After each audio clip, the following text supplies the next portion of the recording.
സമൂഹ മനസാക്ഷിയെ ഏറെ അധികം വേദനിപ്പിക്കുകയും ഞെട്ടിപ്പിക്കുകയും ചെയ്ത സംഭവമായിരുന്നല്ലോ കഴിഞ്ഞ ദിവസം ബെന്നാർമുറിൽ നടന്ന സംഭവം. ഒരു കുടുംബത്തിലെ 5 പേരെ മൃഗീയമായി ഒരു 23 വയസ്സുള്ള ഒരു യുവാവ് എന്ന് വിശേഷിപ്പിക്കാൻ പറ്റുന്ന ആ വ്യക്തി ജീവനെടുത്ത സംഭവം. ഇതിന്റെ പിന്നിൽ പല കാരണങ്ങൾ പറയുന്നുണ്ടെങ്കിൽ തന്നെ ഇതിന്റെ യഥാർത്ഥ സംഭവം എന്താണെന്ന് ഇപ്പോഴും വ്യക്തമായിട്ടില്ല. ഇപ്പോൾ ഇതിനെക്കുറിച്ചിട്ട് അന്വേഷണ ഉദ്യോഗസ്ഥന്മാർ പല രീതിയിലുള്ള കാര്യങ്ങൾ പറയുന്നുണ്ടെങ്കിൽ തന്നെ ഇപ്പോഴും ഇതിന്റെ യഥാർത്ഥ സംഭവം അവ്യക്തമായി തുടരുകയാണ്. യഥാർത്ഥത്തിൽ ഈ അബ്നാസ് എന്ന ഈ വ്യക്തി ലഹരിക്ക് അടിമയാണെന്നുള്ള കാര്യം ഒരിക്കലും തന്നെ തള്ളിക്കളയാൻ പറ്റത്തില്ല. ഇദ്ദേഹത്തെ ആ നാട്ടിലുള്ളവരൊക്കെ വളരെ പുഴകിയിട്ടാണ് മാധ്യമങ്ങളുടെ മുമ്പാകെ സംസാരിക്കുന്നത്. നല്ല അച്ചടക്കത്തിൽ ജീവിക്കുന്ന ഒരു കുട്ടിയാണ്, മറ്റുള്ള അനാവശ്യമായിട്ടുള്ള പ്രവർത്തികൾക്കൊന്നും പോകാതെ കുട്ടിയാണെന്നൊക്കെയാണ് പലരും വിശേഷിപ്പിക്കുന്നതായി വാർത്തയിൽ കൂടി അറിയാൻ സാധിച്ചതെങ്കിൽ തന്നെ ഇതിന്റെ പിന്നിൽ ലഹരി എന്ന വില്ലൻ തന്നെയാണ്. കടബാധ്യതകൾ കൊണ്ടാണ് ഇങ്ങനെയുള്ള കൊടും ക്രൂരതയിലേക്ക് നയിക്കപ്പെട്ടത് എന്ന് ഈ പ്രതി പോലീസിനോട് മൊഴി കൊടുത്തിട്ടുള്ളത്. ഈ പ്രതിയുടെ മാതാവിന് ഏകദേശം 65 ലക്ഷത്തോളം രൂപ കടയുണ്ട്, ഈ വ്യക്തിക്ക് 25 ലക്ഷം രൂപ കടയുണ്ട്. അങ്ങനെ പിതാവ് വലിയൊരു കടബാധ്യതയിൽ പെട്ടിട്ട് വിദേശത്ത് കഴിയുകയാണ്.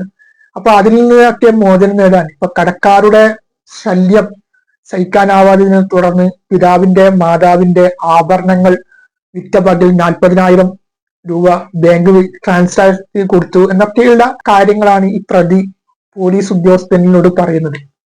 ഏതായാലും നമ്മുടെ കേരളത്തിൽ ഈ അടുത്ത കാലത്തായി ഇത്തരം സംഭവങ്ങൾ വർദ്ധിച്ചു വരികയാണ്. ഏതാനും ദിവസങ്ങൾക്ക് മുമ്പായിരുന്നു സ്വന്തം മാതാവിനെ ജീവനെടുത്ത ഒരു സംഭവം. അത് നമ്മുടെ മനസാക്ഷിയെ വളരെയധികം ഞെട്ടിച്ച സംഭവമായിരുന്നു. അതേപോലെ തന്നെ ഒരു നിസാര സംഭവത്തിന്റെ പേരിൽ തിരുവനന്തപുരത്തെ 3 അയൽക്കാരായ വ്യക്തികളെ ഒരു കൊടും ക്രിമിനൽ ജീവനെടുത്ത സംഭവം. അപ്പോൾ ഇതിനൊക്കെ പിന്നിൽ പ്രവർത്തിക്കുന്നത് ലഹരിയാണെന്നുള്ള കാര്യം ഒരിക്കലും തള്ളിക്കിടാൻ പറ്റത്തില്ല. ഇന്ന് കൊച്ചു കുട്ടികൾക്കിടയിൽ പോലും അതിമാരകമായ ലഹരി ഉപയോഗം കണ്ടുവരുന്ന ദയനീയമായ ഒരു അവസ്ഥയിലേക്കാണ് പോകുന്നത്.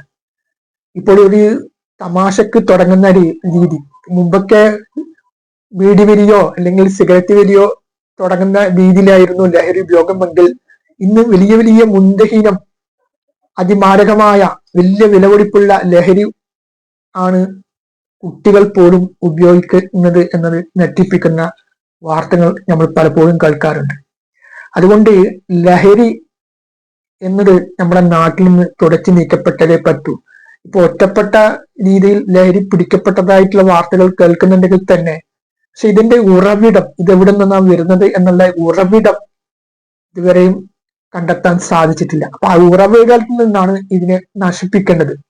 പിന്നെ ഇതിന്റെ വേറൊരു വശമുണ്ട്. ഇനിയിപ്പോ നമ്മുടെ നാട്ടിൽ നിന്ന് എന്ത് കുറ്റകൃത്യങ്ങൾ ചെയ്തു കഴിഞ്ഞാൽ പിന്നെ 5 പേരല്ല പിന്നെ 10 പേരുടെ ജീവൻ എടുത്തു കഴിഞ്ഞാലും ജയിലിലേക്ക് കൊണ്ടുപോയി കഴിഞ്ഞാൽ ആ ജയിലിലെ ശിക്ഷാരീതി എന്ന് പറഞ്ഞു കഴിഞ്ഞാൽ, ആ പ്രതിക്ക് കൊടുക്കുന്ന ശിക്ഷാരീതി എന്ന് പറഞ്ഞു കൊടുത്തു കഴിഞ്ഞാൽ നമ്മുടെ ജനങ്ങളുടെ നികുതി പണം കൊണ്ട് നല്ല നല്ല മുന്തിനം, നല്ല നല്ല സ്വാദിഷ്ടമായ ഭക്ഷണ രീതികൾ അതുപോലെ തന്നെ ജീവിത സാഹചര്യങ്ങളുമാണ്.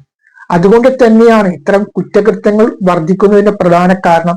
അതുകൊണ്ട് ഇത്തരം കുറ്റവാളികൾക്കൊക്കെ തക്കതായ ശിക്ഷ കൊടുക്കുന്ന ഒരു നിയമമാണ് നമ്മുടെ നാട്ടിൽ വേണ്ടത്.